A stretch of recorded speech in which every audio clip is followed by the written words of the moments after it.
And speaking of silly stuff, we're going to talk about some of the most ridiculous things in history. Stefan has done some research here. I'm going to share my screen so that Stefan can just tell me what to go to. Oh, yes. The first one we're going to go to, once we have it up, is number 2. And this should be working. It should be. Sometimes I touch myself, but not right now. We were talking about that in the COVID thing, in the Canadian COVID thing. Oh, yes, yeah, I gotta put my screen back up. It's in the backstage. I put it up. Oh, what? That's weird. No. Well, again, remember I stopped sharing. We'll get this one time, people. There we go. See technical difficulties. Oh, wait, it went away again. Did you put it backstage? Here, click the button again. Yep. This just isn't working.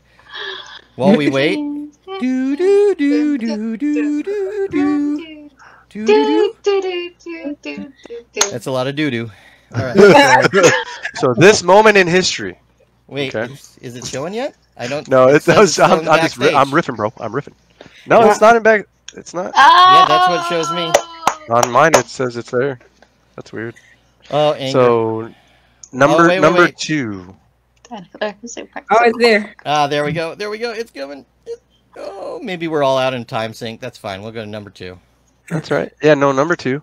So in the early 90s, Pepsi owned 17 submarines, a cruiser, a frigate, and a destroyer, all because the deal with the Soviet Union, in which they exchanged soda for military equipment.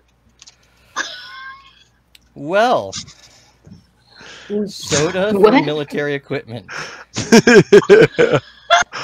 They really like Pepsi. Yeah, they're like, hey, what's the #1 soda in America? Coke. Then we'll go take Pepsi.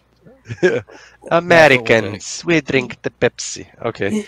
And I don't know, we have sad the fact that they paid Kendall Jenner to do Pepsi ads for this. Yeah, for real, dude. And then we have number. Oh, we lost Dan. Nay. No.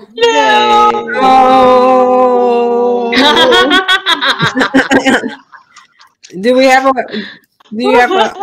Oh. He will be back. He will be back. Come back, Dan. Right? Don't leave. Pepsi or Coke? I don't drink either one. You know, I don't drink either. Oh my god, I love soda. That's terrible. I used to drink a lot. I true story. When Clear Pepsi first came out, I was so addicted. I would have I think 2 or 3 a day. I'd have 2 or 3 a day, and I drank it so much that I got sugar poisoning and got really sick, and I couldn't drink it anymore. And what was more disturbing is when you looked, because I slept on the bottom bunk bed, my entire wall near where I slept was all the different Clear Pepsi bottles. I had them covering the whole wall. I was just addicted, man. She was good. It was good. It was so good. Sugar is a narcotic. Sugar is a narcotic. Oh yeah. Sugar. Yeah. Sorry I dropped out for a little bit. You know, I'm going to blame my cable provider, whoever they are, because they've been just horrible lately. I even have a 100-foot Ethernet cable coming to this desk right now, and that Spectrum? happened. Yeah, I think they're definitely showing what side of the spectrum they're on. So, hey man, you get an address, bro. I got you. It's not all firing there. Get an address, bro. I got you. I know that's an edgy joke, but it's me. So, oh man, and okay, I'm back, seeing all the stuff. You know, we could just talk to some of these. What was the next number, Steph? Number 4. Number 4. At U.S. President Andrew Jackson's funeral in 1845, his pet parrot had to be removed because it was swearing loudly. Yeah. Oh, okay. Yeah. Oh yeah. So yeah. See, this was my one thought of how one of my ideas could go bad. Like, you know, there are people. I mean, most of us don't know them that are asking, "Can I marry my pets? Can I marry my animals?" And I thought the best catch-22 for it is as long as you can prove consent. And I knew that what that would end up with is a bunch of parrot fuckers, because you could teach them to say anything. Like, you know. Oh, I do. I do. Can I marry my pet? That's just strange. And I'm not a pet person, so maybe I'm not connected to that. But that seems a little odd. You know, maybe see a psychiatrist.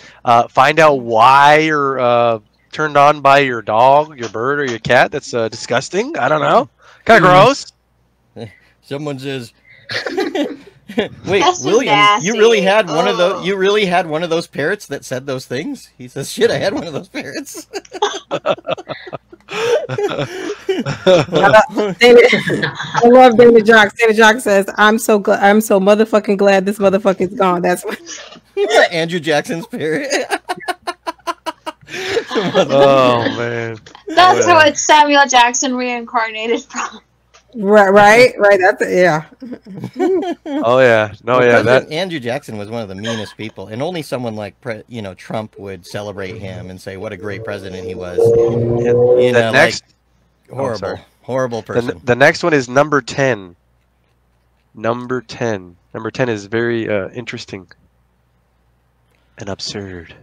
Allegedly, Egyptian pharaoh Ep.2 despised flies so much he kept naked slaves smeared in honey near him in order to keep the flies away from him. As I read that out loud, I consumed it. He just he had slaves and he put honey on them so the flies would go to them instead of him. There were his ancient fly paper. Oh, yeah, ancient fly paper. That's about that. In my mind, I was about to say beehive, but no.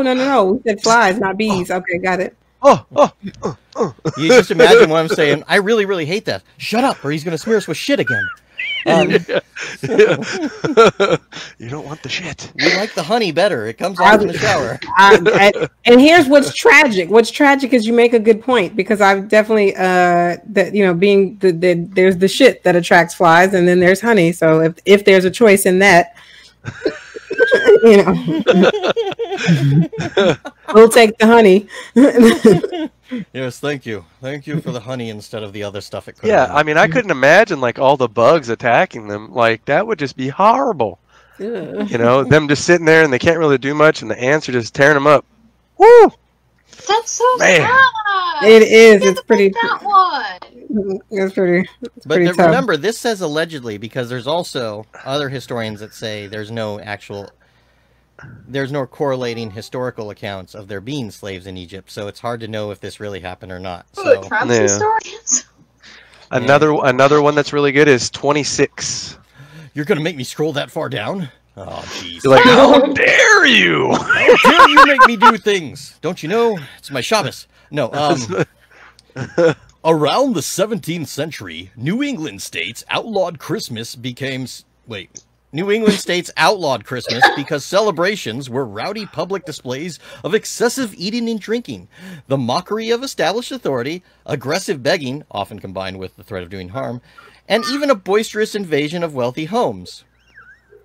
Wait, Wow. show this. I can't see it. I want to see it. Well, it's just the tech. I'll share it, but I don't want to get knocked off again. No, it'll knock them off again. It's okay. Let's see. I'm sharing it. We don't want to lose you, Dan. We don't want to lose you. Don't want to lose you. All right. Hey, you got to bring it from backstage. There we go. I did. It's here. So yeah. This is interesting because you could imagine back then it goes, those dang Christmas celebrators rioting in the streets. We need some authority in there. Right. In the 17th century. Story for the Grinch. Maybe. I know. Maybe. I was gonna say, or the origin story for Antifa. I don't know. Can you imagine all those scared ass rich people back then, though? I think that'd be hilarious. No, don't take the turkey. Don't take the sofa. No, not my presents. Yeah. Wow. No. Daddy, Wow. where's my pony? I've been burgled. That's an interesting idea, though. Like, just the whole kind of, like, you know, whatever we think of Christmas now. So in the 1600s, this is how they dealt with Christmas. Like, oh, okay. Like, I think we need to know when was Christmas, like, you know, because Christmas has certainly evolved around the world. So to what we know is Christmas today. But this is interesting. This is funny. I don't know. And then aggressive begging, huh? Right, I would say the aggressive begging, and even boisterous invasion of wealthy homes. So we're kind of like Robin Hooding for ourselves, like we're robbing the rich to give to ourselves at Christmas. It sounds almost yelling there. It's supposed to be. Yeah, William Davis. Kick down Elon Musk's door, yelling "Merry Christmas" to motherfucker, and take his Tesla. That's funny. Oh, never trust a Christian. Hey, not everybody's bad. Ronnie. Hey, Ronnie. You know, maybe New England ones, weren't they like closer to the Quaker kind? That's like, hey, we don't do any of this stuff until you're not looking, kind of people. The Quakers. I have a soft spot for the Quakers, so I won't let you talk about Quakers. Okay. Oatmeal is delicious. Thanks for taking it from me, Stefan. I don't want to get in trouble twice. So and then going to next? Number 28. Thomas Jefferson and John Adams died on the same day, July 4th, 1826, which is also the 50th anniversary of the adoption of the Declaration of Independence. Adams' last words included the acknowledgement of his longtime friend and rival. Thomas Jefferson survives. Adams was unaware that Jefferson had died several hours before. Wow, that's interesting. Now, okay, but all right. So I'm so sorry. I'm such a nerd. How did they die? Like, I need more information. Like, we didn't get that. Right. I'm now when we finish, I'm gonna have to go look it up. I'm like, how did they die the same day? Like, that's because everybody was dueling back then. My mind goes to Hamilton. My mind goes to, like, you know, to Hamilton automatically in these duels. I'm like, so were they? Oh my God, I gotta know. Anyway, that's me. Oh yeah, I thought it was, you know, pretty interesting. What I got from that is, you know, don't wait too long to say goodbye. No, but, you know, don't wait too long to let other people know that you appreciate them or the things they do. Right. Well, I was gonna say, don't wait too long and to let people know you hate them. Or that either. Yeah, but there's got to be that moment that happened there where he's like, Thomas Jefferson survives, and someone started to go, and then someone stopped him. Goes, not now. Right. Let him die thinking that shit, okay? And it was crazy. They both died, like, on Independence Day. Like, I'm trying to. Oh my God! Like, I'm so sorry. I'm such a nerd. I got to know how he died. I love history. You're gonna look it up. It's gonna be old age, which used to mean cancer, because they didn't know what cancer was. So. Or what did they have? They had a term too back then. The consumption. Consumption. Yeah, not a consumption. So Thomas Jefferson was 83. He was 83 when he died. 1743 to 1826. So he was 83 when he died. That's pretty long for back then, man. That is a nice life. I'm trying to, you know, I'm on Wikipedia. Like, where's death? Anyway? Come on, this is the longest Wikipedia article. If you lived to 40 back then, you were amazing. Don't you usually have a tab that says death on Wikipedia? Yeah, that's what I'm looking for. Well, I was actually scrolling down, but yeah, there usually is a tab. All right, I was just trying to scroll to the bottom because I figured it would be at the bottom. But this is, I don't recommend the Thomas Jefferson article on Wikipedia. It is long as fuck. Sorry. Come on, how much could you write about one insignificant person? I mean, hey. But, you know, they don't have a death tab. They usually have a life and death, but they don't have a life and death tab for him. Do you have that obituary? Oh, there it is. Final days, death and burial. We found it. Dan had a really good joke about about obituaries? Yeah. Oh, you mean my joke where I say you have a final days tab on Wikipedia? No, the joke he's referring to is I wrote the other day. It was crap. Oh, if I start saving obituaries now, I'll have plenty of wrapping paper for Christmas. Wow. So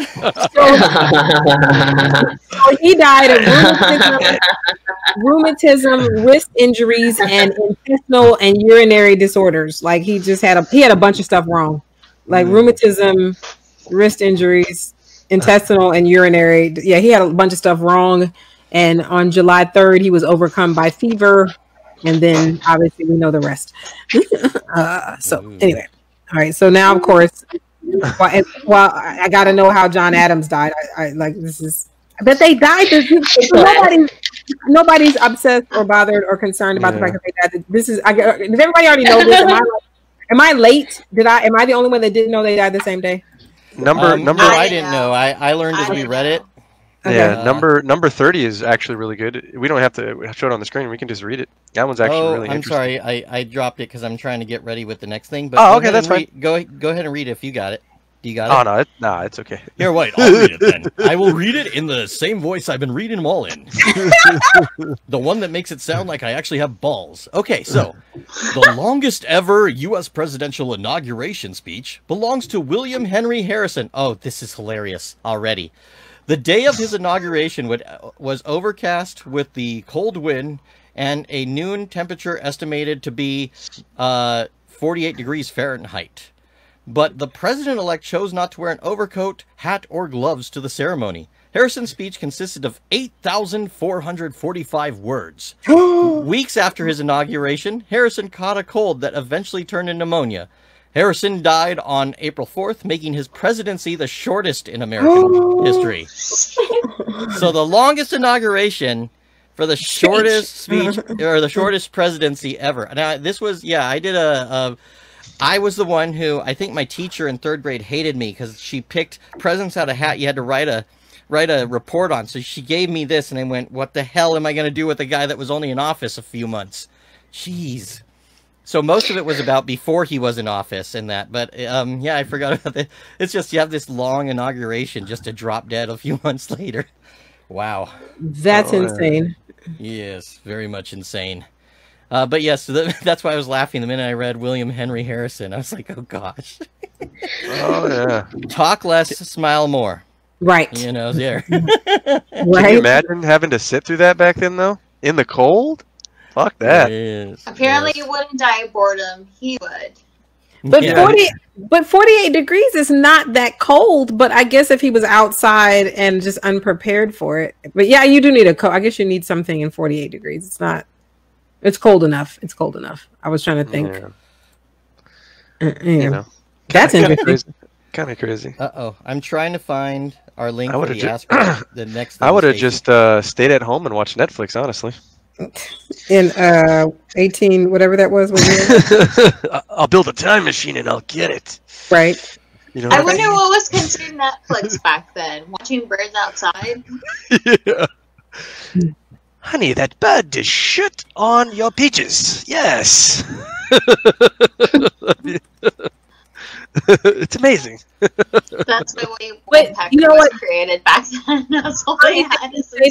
Funny thing you say that, Stacey, because it'll come up in their other segment, but one of the commercials that got an Emmy nomination was the Alexa Super Bowl commercial before Alexa.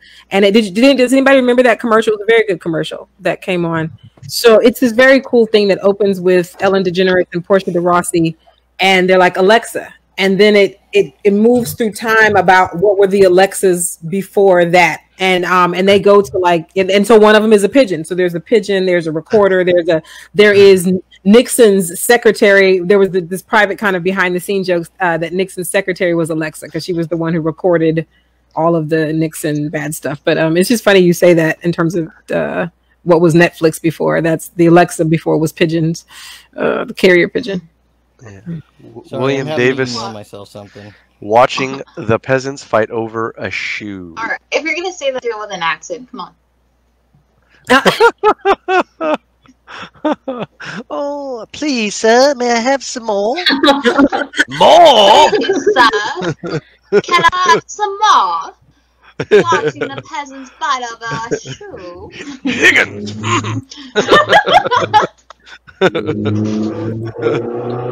Oh man.